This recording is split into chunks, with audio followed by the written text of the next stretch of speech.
The Franklin County Board of Elections is shelling out $93,000 to rent a former department store on Morse Road to provide a convenient and large enough location for early in-person voting.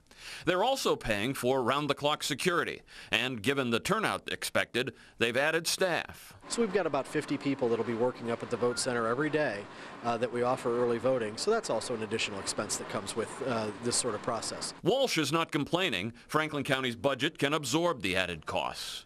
But early voting hours, especially extended days and weekends, can be a lot for small county boards of election that only have a handful of full-time employees. We're for people voting, and if we can make that more accommodating to people, better for their schedules, we're for doing that.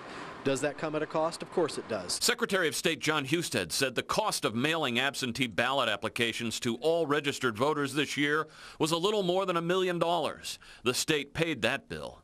But Husted says each level of voting convenience comes with a cost. I think policymakers need to make sure that we account for the fact that there is an expanded cost that is largely borne by the local officials, and that the state, if the state wants to require this, the state should start picking up more of the tab. Husted says he'll be issuing a directive regarding early voting during those 3 days right before the election.